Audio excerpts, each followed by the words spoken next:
Well, hello, happy Tuesday night to everyone. Surprise to you guys to see me back in front of the camera uh, or back on the audio. But I've had the opportunity to have, I'll be talking to you guys about that throughout the show a little bit. We've had the show's really been in really good hands, and I'm very thankful. I need to say thank you to JT uh, and our special guest co-host Nick, who came on and entertained everyone and really talked about some really good things. So I think what I want to hit on earlier. Normally, I do a run out, talk about a very special thing, but that's not what we're going to do tonight. We're going to dive in and talk about a few things. We want to partnership with the Dallas Cowboys and the Minnesota Vikings. Of course, we got to hit on some Alabama stuff, SEC stuff, uh, maybe Jamal Adams, some other things. Uh, so make sure that as we're going through this, that you guys are commenting, whether you're on YouTube or Facebook. Shoot your questions. Yes, we'll try to get to those. We want to interact with you guys as much as possible. So please, please, please put those in there so that we can talk to you throughout the show. If you're listening um, later via your podcast channels, just make sure you come follow us at Teague's Take on YouTube, on Facebook, um, and shoot us if you need to, or topics that you want us to be able to talk about for a week to week. So, with that, I'd like to be able to bring in our co-host, JT. Yes, sir. Hope everything is well with you, my friend, my son. You got to give me a quick update before we get to this other stuff about how's my baby girl Tinsley doing over there, man. I ain't seen her in a few weeks, so what's going on? Yeah, well, she's learning new skills, right? She's surprising us with how long she can stand up unassisted by herself. Um and as you know, she's always got her personality's coming on a little bit more. She definitely knows what she does and does not want. She's starting to do this thing where she just points at stuff and she says and she wants you to tell her what it is. So in the morning, she has a bed sheet with all the letters on it. In the morning, when you turn the lights on, she sits up and she just starts pointing at all the different letters, and she won't let you take her out of the crib until um, you have satisfied her need to name all the letters, and then she'll let you pick her up. And then the whole time you're trying to change her, she's just pointing at whatever, wanting you to tell her what it is. So she's curious, and she's starting to be a lot more mobile than we would like. No, well, Tinsley is for all you baby fans and fans of Tinsley. We haven't started our own fan page yet, but we probably should. But she's going to be turning one. Yeah, what is it? A couple weeks, I guess, right? It's not too far Yeah. away. She will actually be 1 year coming up. So I don't know if that means I'm getting older. I'm managing to keep the gray down a little bit. I haven't dyed it in a while, but um, anyway, thanks for that update. I'm kind of glad to see that she's coming to her own, and yeah, she is growing up fast. Uh, that's for sure. But so I've been gone, man, over the past 3 weeks. So for the past 3 weeks, I've been in Minnesota. Maybe I should back up. So back in, I guess it was June. Is that when I went to the Cowboys camp? I was an intern for the Dallas Cowboys for a couple weeks.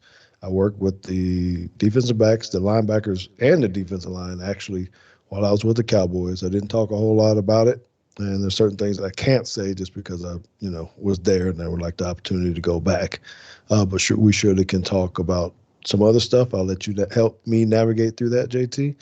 Then the past 3 weeks, I've been up with the Minnesota Vikings as an intern. This is all through the Bill Walsh Fellowship uh, program.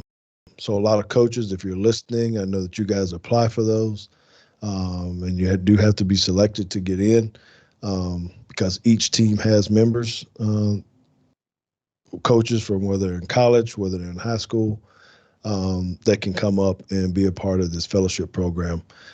So I was selected actually by the Dallas Cowboys to come back to training camp, and also with the Minnesota Vikings to go to training camp. And I opted to go up to Minnesota for the past 3 weeks. While I was with the Vikings, I did work with the defensive backs and the linebackers this time.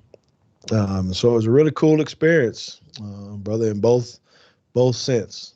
I've learned a lot about how different organizations handle this because this actually would be my fourth time doing an internship. I did one with the Cleveland Browns a long, long time ago when I first got into the National Football League. Dave Campo was the defensive coordinator there with Bishop Davis. And then I did one with the Arizona Cardinals. Clancy Pendergrass was the defensive coordinator then. So I've seen the workings of four different head coaches and the way that they run their intern program. So um, the only thing I can say is I came back from this Minnesota thing. We got our butts handed to us, man, against the Denver Broncos. That wasn't cool. I know you were saying something smart, JT, during the game. Yeah, I there was a time. Well, I was a little late to the party, so I'll say that I was watching the PSG game. It started at 2, and I was like, all right, it's 90 minutes, 3:30. When it's over, I'm flipping it over. I had to watch the first game because PSG just signed Lionel Messi from Barca, and he's been playing there since he was 13. So big deal. It's like Tom Brady when he left the Patriots, except Tom Brady wasn't playing for the Patriots when he was 13 and left it when he was 40. Um, so then I decided, all right, I'm gonna flip over and I'm gonna watch the Vikings and see what's going on. And I did not have fun at all. I can only imagine how the coaching staff was feeling at the time because I was telling Emily, and Emily wasn't even really watching, and I was like, look, because in Jada and T had come over too, right about the time I had turned it on, and I was like, look, I've watched like 5 minutes of this game, and they don't look very good. I had just seen, I don't know who it was. I'm assuming he was a linebacker. He was number 44, I think. Ran up there in the hole, and the linebacker just hit him, or the running back just hit him in his chest and knocked him over. And I was like, oh, so they're just not tackling today either. Like it was, I was, I resonated with Coach Zimmer when he did his interview, and he was like, we didn't tackle, we threw an interception, we threw a pick six, um, we didn't punt well. Then he was like, yeah, but other than that, everything's going fine. And I was like, yeah, that seems about right. Um, so Well, in the preseason, though, and there's been a lot of conversation and talk about this on how do you handle your starters? How do you handle the people that you need to see? And you're really trying to win the game. It's just a fan thing, just try to show everybody what you got or not. And for Coach Zim decided to, not play any starters. Offense, defense, I think he set down 31 players or something like that. So really wasn't a fair fight going in from the beginning because you were dealing with all your backups and free agencies because he wanted to see him play, against their starters and see what kind of depth he has. So I think he just got a little bit frustrated because, and I don't know if it's fair or not, when you got backups in against, number ones, that makes it kind of hard to evaluate a little bit. I think we lost him there for a second. Backups in against, number ones, that makes it kind of hard to evaluate a little bit. All right, I just got you back. Um, well, I heard most of what you said about the backups, and trying to evaluate what you have. And I so I know you were missing a lot of guys. I know there was an abrupt dismissal at corner. So you lost your first round draft pick. Um, Nick and I talked about that. Mm. Um, and but I thought I saw Harrison Smith in the game, and I thought I saw him. I'm assuming he got concussed. That saw his head hit the back of the back of his head hit the turf, either during a block or a tackle.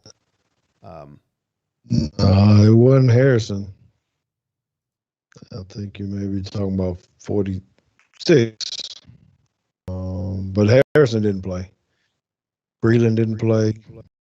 Uh, uh, Peterson didn't play. None of the starters in the secondary played. well, I know Peterson Woods. didn't play because they were they were interviewing him on the sideline while things were happening. I think they might have been interviewing him while Patrick Surtain was taking one back to the house, which only served to make me upset because that's who I wanted the Cowboys to draft before the Broncos over here just Snatched him. scooping draft picks from people.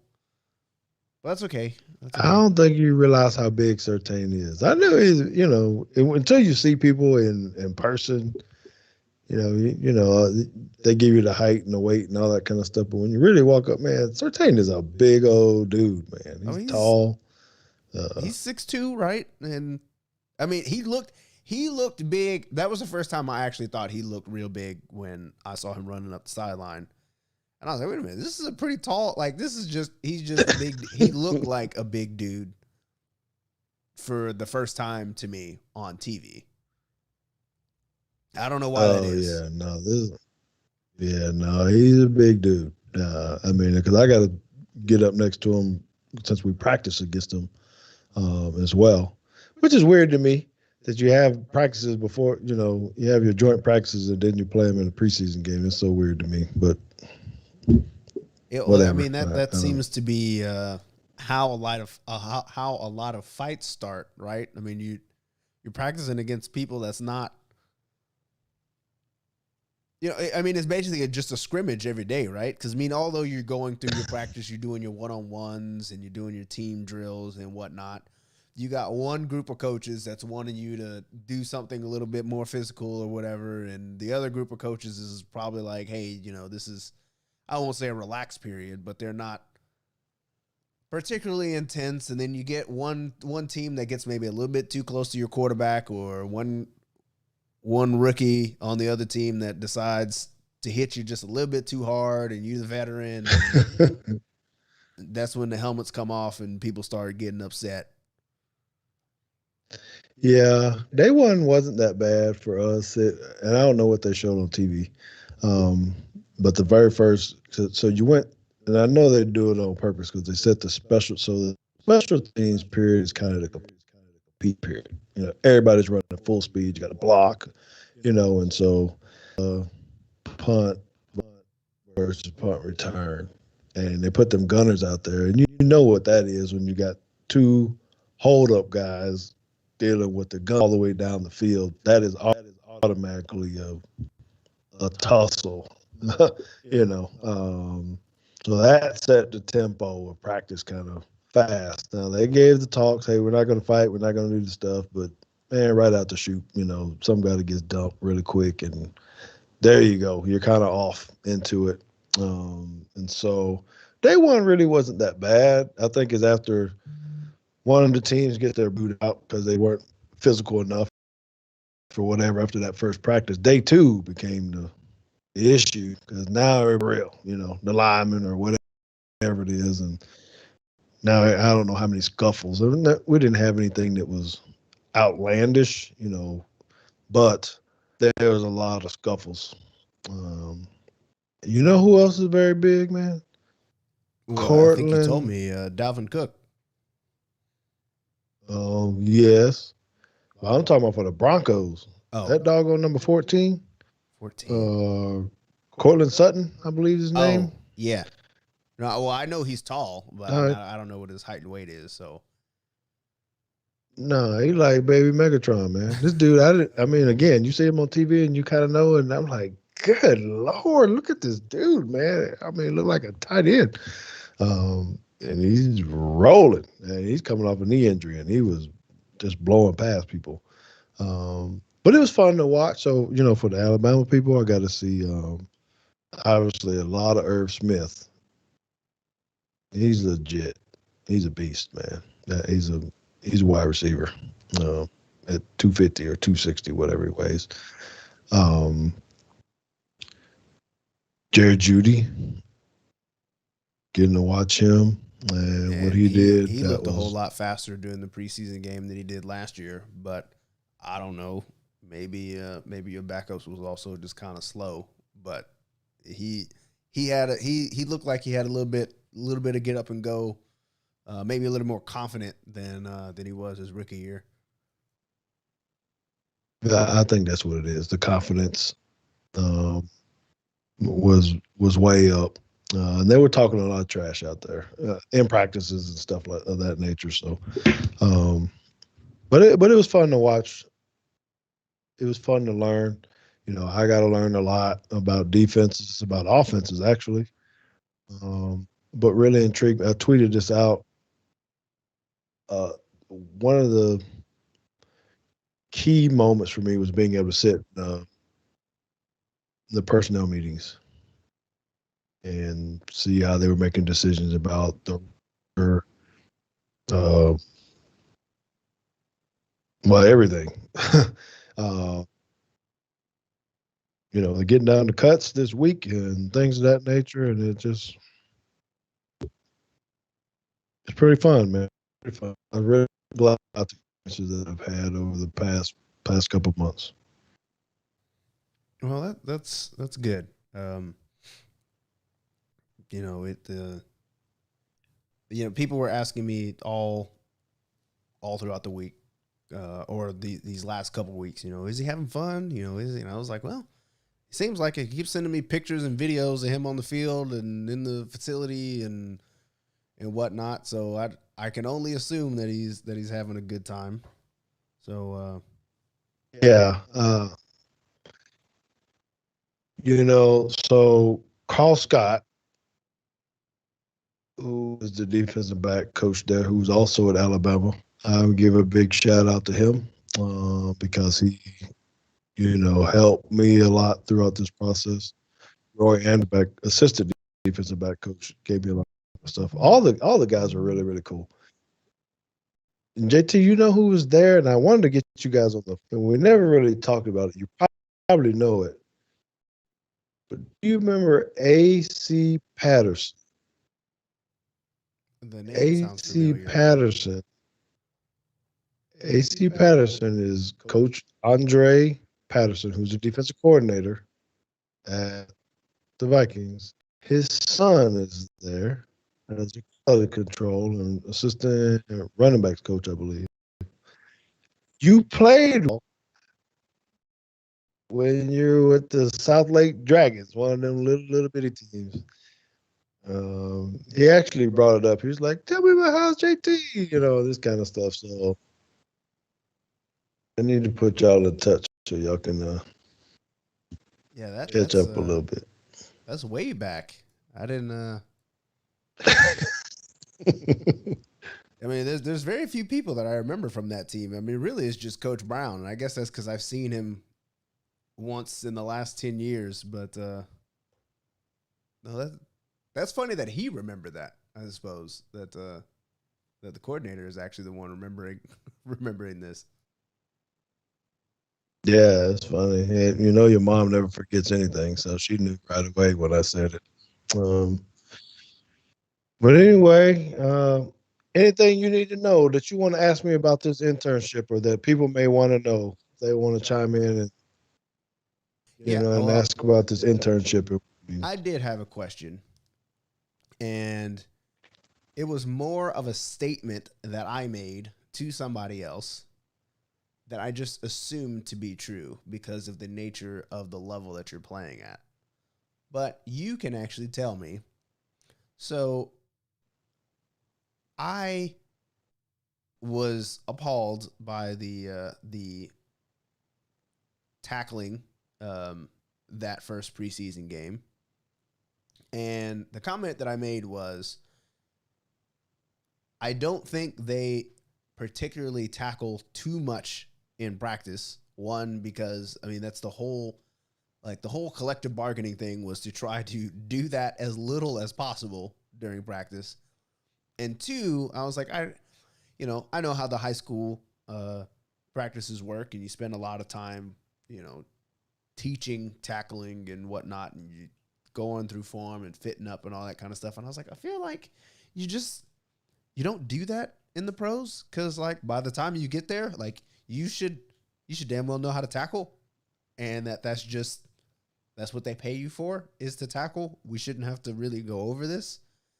Is that a fair statement to make? Like how much tackling do you actually do? That's a great observation by you.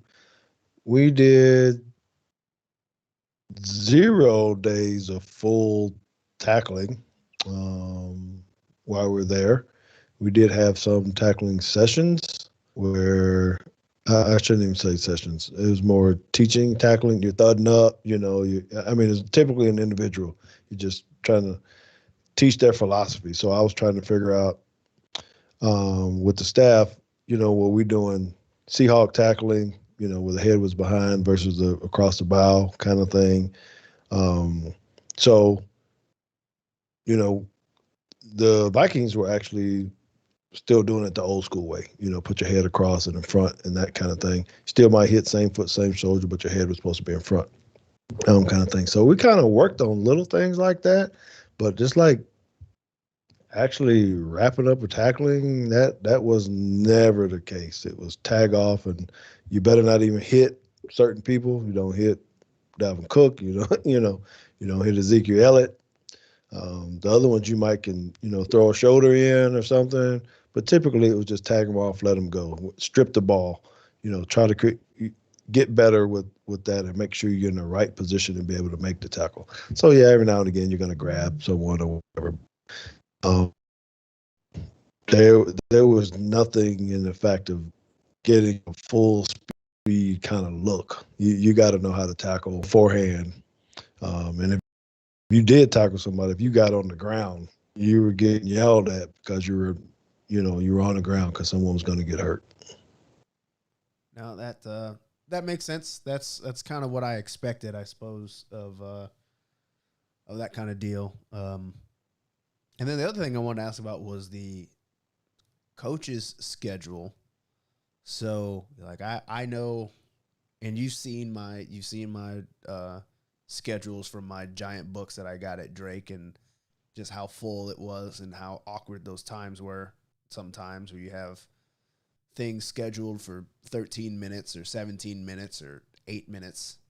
And, they never fell. Very few things on that schedule fell on at the top of the hour or at the bottom of the hour or even on some quarter of the hour. Um,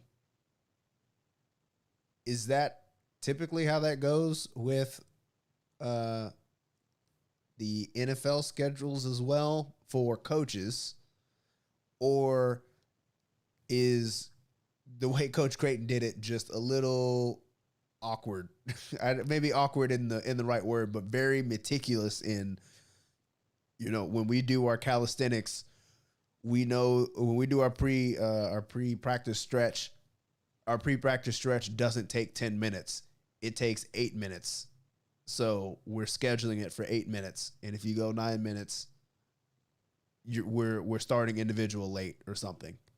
Yeah, yeah. So I would say we're more rounded in this case.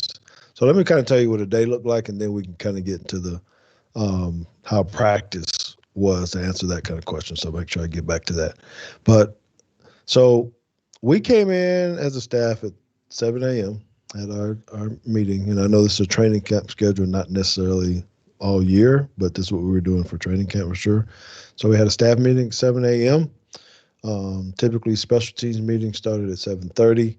Um, and then they will go to about 8. Then you have a team meeting at about 8:05, something like that. And then you split up into either defensive team, offensive team, or straight into position meetings. And so you're going to meet. So basically, coach meeting about 9:30, 9:45, and then you would have walkthrough at 10. That's for about an hour. 50 minutes is what we had at the Vikings. Um, and so you go from 10 to 10:50, and the players will be have about 10 minutes, and then we could either go back in the meeting. So defense would come to meetings, and the offense would go lift, and that could be for about an hour. Then they flip flop, right? So let's say the defense met at 11. We're done at about noon. Then we meet right after those meetings as a staff to watch the walkthrough on film. So walkthrough is even filmed. Um, Everything, and you go through that, making adjustments, get ready for practice. And then let's say it might have took 30 minutes, just depending on what you had to talk about. Then you had time for lunch. So everybody would go to lunch. So we were getting to lunch about 12:30, 1 o'clock. Um, but you had to be back on the field for practice at 2:15. We would start stretching, stay on the field 2 hours, and then kind of the same thing. You'd uh, have a staff meeting right after practice while the guys were um, changing or whatever, and then we'd get it back into meetings again at about 5:30 with the players. That typically went to about 6:15, 6:20.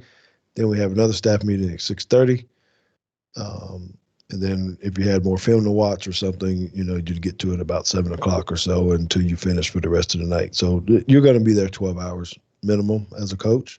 And just depending on what kind of work you had to do, drawing cards, doing breakdowns, all the tedious work that you had to do, you could be there to 8, 9.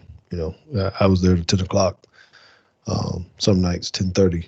Um, as a coach. So, but as for practices, at least in Zim's case, it was rounded. It might be an 8-minute period. It wouldn't be 7 minutes, but it was going to be an 8-minute period, a 10-minute period, a 12-minute period, something of that nature, right? Um, but he wouldn't just try to go just because he put that amount of time on there. If they were done, so if you had 10 plays that you had scripted for that 12-minute period, if you got done in 8, you were done. You blew the horn and they went on to the next deal. So practice might get done a little bit quicker. Yes. So Yes. does oh, okay, yeah. So you answered my question. I was going to say. So does that mean that practice would end early, or does that mean something would just go a little bit longer? Nah, they're pretty efficient, and sometimes, coach would say just, hey, this is going too long, because again, you're always trying not to get people hurt. And so the one thing that they do now is which is they're very different from our playing days, right? Is they all have those. They're not trackers, but The what's the things real that term? they're in the jerseys that let you know like how far you've run and what your heart rate is and all that kind of stuff. Yep, yeah. So every one day, and then they come back and they say, hey, this guy was running at this tempo and this speed, So that was part of the meetings in the evening. That hey, we need to back off on these guys, this guy, you know. Um, they count every rep, JT. I just learned that after every practice, which is a whole nother staff of people, but someone's out there actually inputting every rep that's in. So when you go to the film and at the end of the night, it can go back and it'll say JT had whatever 23 practice plays, you know, um, and then they could track to see what we're doing on those 23 plays, how much energy were you exerting. I mean, it's pretty high tech, you know. Well, But it's also a way to track, let's say. That sounds Go kind of like ahead. a double edged sword in the sense that they know when you're working too hard, but they also they also know when you're not working enough. Yep, that's exactly right. That's exactly right. So So, but they're saying it's an investment that they're making in you, and are you really putting out effort? For when you say, "Man, I'm tired," or I'm hurting. You know, I don't know how many times I heard in the meeting that he should be fine. I know what he's saying, but we can't find anything, and we're watching him. He needs to exert a little bit more energy. But also, they've also came in and said, "Hey, this guy is working too hard. You need to rest him. Don't let him practice. You know, today or cut back. Only give him individual. Only do something because he's going to give out. Before we get to the real game." So that's the personnel part that I was saying I was really, really interested in. That they talk to a lot of stuff like that. They tell the coaches, "Hey, back him off if you can." you know, pretty good, pretty good. yeah, well, Donnell says that sounds fun in regards to your 12-hour days and leaving at 10:30 or whatever time uh, you would leave on those days, It, and you know, yes, sir. Donnell and everyone else. So a lot of people ask me that. Do you really want to do this? Would you want to have those kind of days? And what I try to, the best thing I can tell them, and I try to get back to not high school football coaching or whatnot, but I'm an athletic director. And I'm trying to remind people that I have 12-hour days often as an athletic director. If you're coming in at 8 o'clock or before, sometimes you have to look at someone's practice. We start practices early in the morning, sometimes 7 o'clock or whatnot, a.m. And then if I'm having to go to a game or something, that game at night, it might not be over to, 9:30, whatever time it is. So I'm putting in a lot of hours. Maybe not exerting the same amount of energy, maybe not on my feet quite as much. Um, but I was accustomed to the length of the time. It wasn't, something out of the ordinary for me per se. Because being a head football coach and athletic director, well, it's difficult. So I took it with a grain of salt. I probably was up a little bit, but it is what it is. No regrets.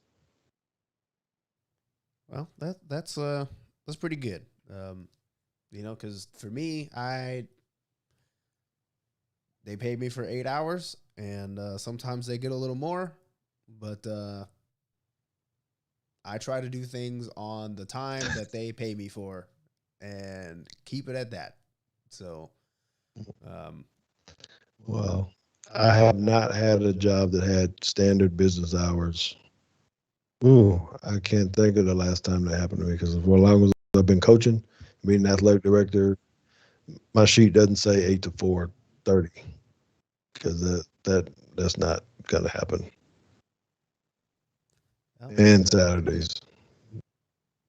yep, and yeah, well, at least you know what you're signing up for when you're going in. There are some jobs that I've had that tell you that they're 8 hour days, and then they call you on Saturday, and they say, "Hey, um, can you can you do this thing?" And you say, "Well, it's going to take, that's not something that we can complete in a business day." And they were like, "Ah, it doesn't matter, just get it done." And the next thing you know, you're up at 2 in the morning on Sunday morning working on something that's really not that important, but they think it's that important, so you got to do it.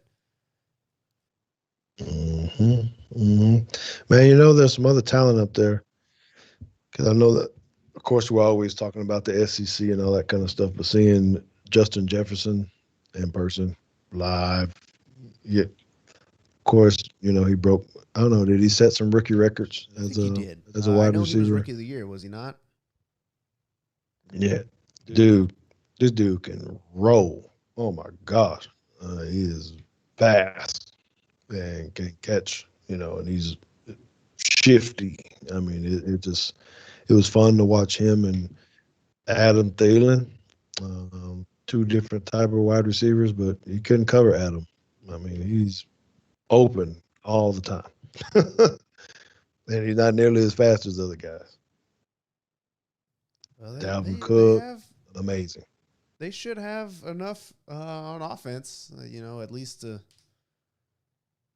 be some kind of threat. I suppose we'll have to, see if the protocols hold up and you got enough quarterbacks to play, and all those other So reports take that a are coming out. guess. Take a guess, and I might have gave this away to you, so it might not be good. Might not be good for you, but maybe for the people that are listening, you know what the fine is if a player breaks. There's two different tiers, but breaks COVID protocol in the building. Take a guess. Um, let's see.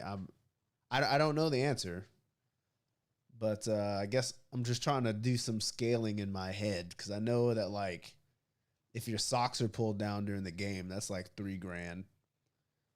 So Mhm. it's got to be at least double that. But I feel like double that is not proportional. Like it needs to be much more than that. So I'm already above like 10 grand. I think it's got to be north of 10 grand. Okay. My guess is 15. Yeah, you're right on that. 14,000 and some change if you Nice. broke COVID protocol, meaning you went out the wrong door, you went in the wrong place in the building. Um, if you were unvaccinated and you didn't have your red wristband on, and the NFL is there to catch you, you get one warning and it's 15 grand. So here's another one. If you don't take the test, the COVID test, they have to go get their nose swab. If you miss that, take a guess. Is it twice as bad? Part of me says yes, but my guess is gonna be 20. I think 25. As soon as you said it, I was like, it's got to be an extra 10 grand, just 25,000. $50,000. Yikes! Oh my gosh. No, yeah. I Hey, was well, I like, mean, well, I feel like, oh yeah. So Donnell was guessing 20K or one game, I suppose. Yeah, no, we were both short on that one. So you know, I yeah. I think So, I think finding people is a very effective way to get things done. I jokingly say this about my job all the time. They want me to check emails more often. I really feel like people shouldn't be sending me emails, especially since we have this beautiful thing called Slack where you can just message me directly. And then, then some people get all upset. You're like, oh, you didn't see my email? It's like, well, you're messaging me right now. Why didn't you just send it? But, anyways, point is, if you want me to do something that a little bit more, maybe, if you just find me one time, I guarantee you I would check emails more often if they took a little bit out of my paycheck just one time. oh yes, yes, sir.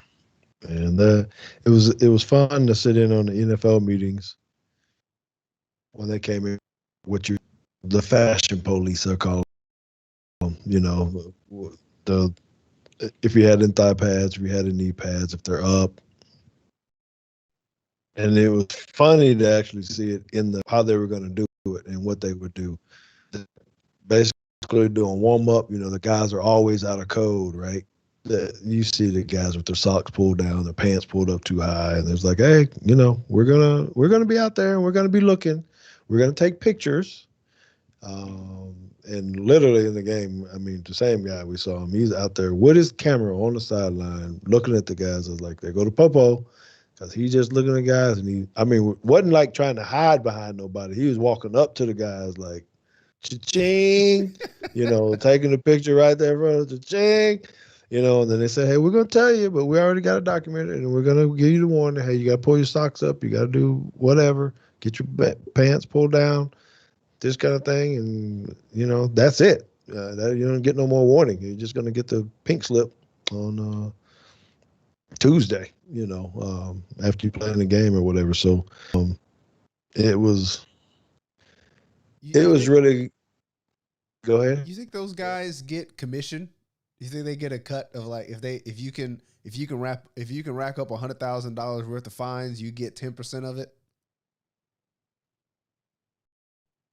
I'm gonna say it has to be kind of like, I don't know what other profession would do it, but if they, just don't let these guys off the hook because they're so much into they as in the league of the branding. Um, I didn't even think about this, but they were saying the fine for wearing an Apple Watch during the game can't wear Apple Watches during the game. Well, Right? yeah, I because didn't they even got the think deal about with it, but it's a Microsoft. communication device. Oh, I guess that too. No, but it's saying it's really the communication device. You could be communicating with coach upstairs, or you know, taking phone calls through your phone or through your watch or whatever. Um, so, and one of the coaches had reminded the interns and everybody else, because they'll find interns too. There's like, hey, you're out here in this game. If you got an Apple Watch, take that Apple Watch off. Yo, I'm like, okay, what? okay. What So is now, that now all I got about? more questions. Now I got more questions. Is the fine for interns? Whether you're coach, water boy, equipment manager, like are the fines the same, or are they proportional to like what you would typically make? I have no idea. I didn't want to ask. I don't own an Apple Watch, so I wasn't even worried about it. um, but they did say they would. I would assume that if they had an intern up there, that the team would cover the fine. You know, especially since they didn't tell us that you couldn't do that. Um, but uh, I'll look into that. I will actually ask. I'm gonna call back up there and ask somebody if they can tell me what that is, because that would be. There's no way they can ask an intern to pay $14,000, because I think they said. Well, no, they didn't tell me exactly what it was for the communication device, but I'm pretty sure that has to be pretty hefty. Yeah, because I Um, mean, I'm just thinking about Sterling Price being out there being the equipment manager, and I know he ain't making millions of dollars or even hundreds of thousands of dollars, and if he got hit with a $15,000 fine, that's like I don't know, a quarter of your paycheck, like your yearly paycheck. That's not one paycheck. That's a significant sum of money. yes, it is. It is. But I started to stay out of any of that. I didn't really care. I just wanted to, try to help coach as much as I can and be a part of it and learn. I wasn't trying to get in part of any fines. Didn't want to miss no meetings. Yeah, I learned pretty quickly though about the way Zim operated, because he would call, especially as an intern, right? So we didn't know the normal schedule when we first came in, right? Especially when they have impromptu meetings, because we weren't on necessarily the chat board or whatever that they have for players and for coaches. So the very first time we came off the field, I was looking at the schedule. Next meeting was at whatever time.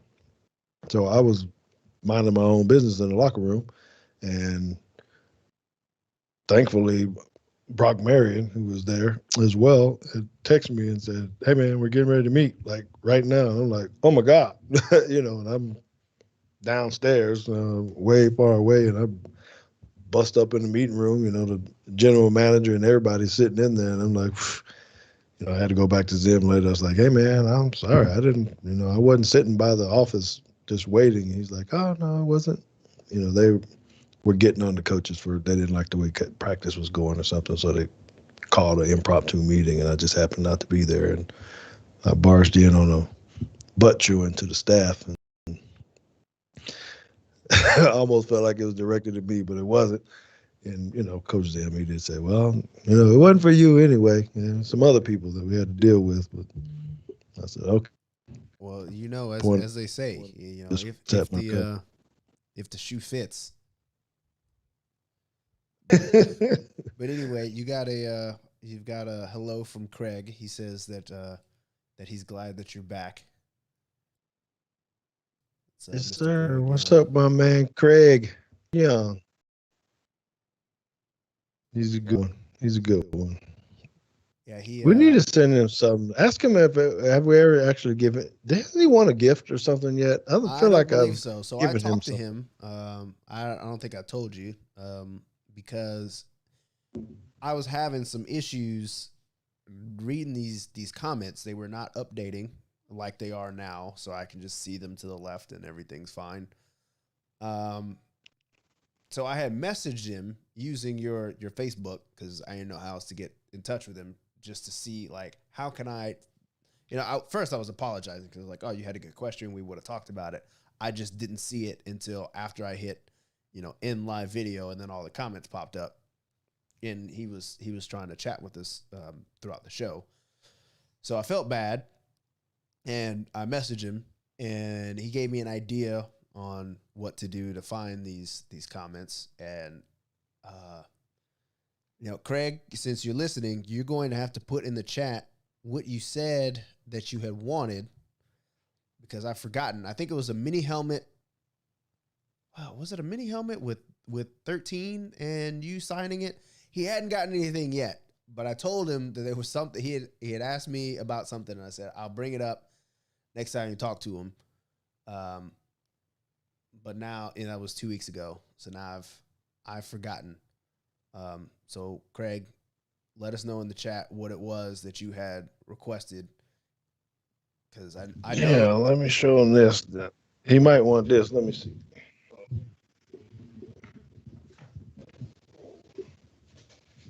Because he is a road. So he's an Alabama fan, right? Yes, Or is he a Cowboy fan? no, he's an Alabama fan. I got these. See, I look like I'm froze. Oh yeah. What about one of those? What do you think? For those that will be listening to the podcast later, one, I'm already going to apologize for the audio because I'm pretty sure the audio is going to be not great. I'm going to try to fix it, but if you've already made it 50 minutes into the recording, you've already put up with it, so maybe I won't fix it. But um, that was a replica Alabama jersey, number 13 with Teague on the back. So I think so. Craig's comment says number 13 with biggest robbery in 1992. So I think he's talking about your strip that didn't count. So I still don't know whether that was a helmet or not, but we're getting a little bit closer. You want the picture. So he wants the picture of me taking the ball from Lamar. We'll see. I don't know. He can clarify that. I mean, taking the ball from Lamar. I don't know, Craig. You're gonna have to be very explicit. He can clarify that. Oh, we got That was a real somebody else in big here. One delay, second. right? I'm trying to who the background here. I can't Mm-hmm. read. Oh, Clara Russell is in here. She says, "Oh lordy, not a Bama jersey." And Craig says, "OMG, I want that jersey. Will do." So there you go. Craig says the jersey. Donnell also says, "Give him the jersey." So you got people down here. Craig says the jersey. Yeah, he says jersey will do. Also, hi Clara. Glad you could join us. Yes.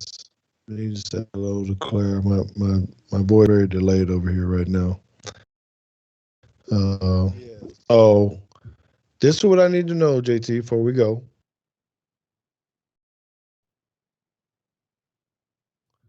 This is what I need to know. Okay, what is that? The art is Clara gonna win the Oh, I lost you Street for a second. Hold Team on. Fantasy Give me Football League? Is Clara gonna win the street team fantasy football league? Um, short answer is no. Sorry.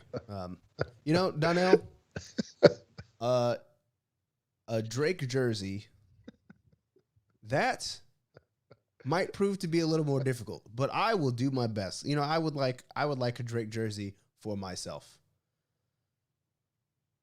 And we also got a message on YouTube from Keon Thorpe. He says, "See you soon, Coach Teague. I can't wait to hear more about the internship." We got comments All coming right. in Great. from all over the Great. place today. So we appreciate it. Thank you guys.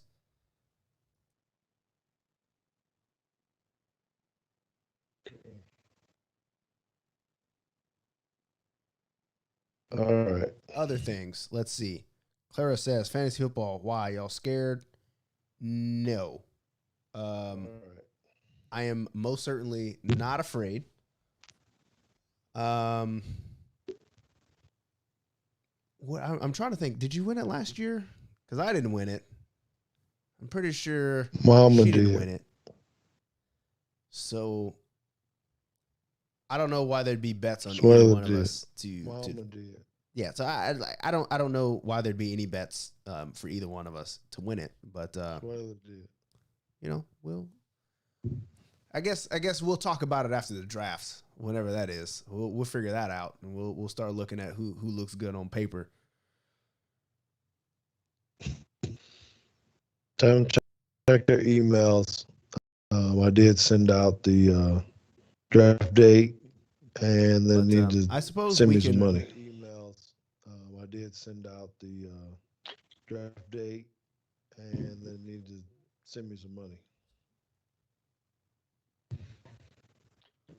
Well, we've got. Oh, he said. Okay, so I'm being told to tell everyone to send in their money for the league. But you've got a pretty big delay in sound right now, and we're coming up close on time, so we might just go ahead and wrap it up. And if I can get you to stay on after me for a second, because I wanna try a couple more things to figure out some of the audio stuff as we get back into the swing of things. But thanks everybody for joining us and getting with us in the chat. As we get into football season, I'm sure everybody will have a lot of their own hot takes as we do this. And we'll continue to keep going as we can. The football season, the college season starts in 2 weeks. So it's coming by fast. Preseason is, and I got another question. I'll save for next week, but I want to know, how is it that everybody else is playing 3 preseason games and the Hall of Fame game doesn't count as a preseason, as one of the 3 games that they just had to play extra? Like, I understand how the Cowboys ended up with this extra game, but I don't understand how the collective bargaining agreement allowed this to happen. I feel like there should be lawsuits all over the place for it, but we'll talk about that next week.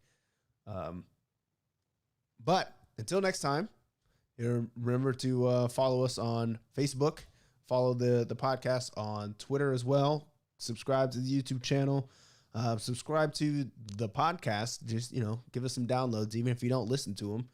Just help us boost our numbers a little bit and leave us a 5-star review. Otherwise, we'll be inclined to think that you're a hater. So make sure you do that, and we'll see you next time.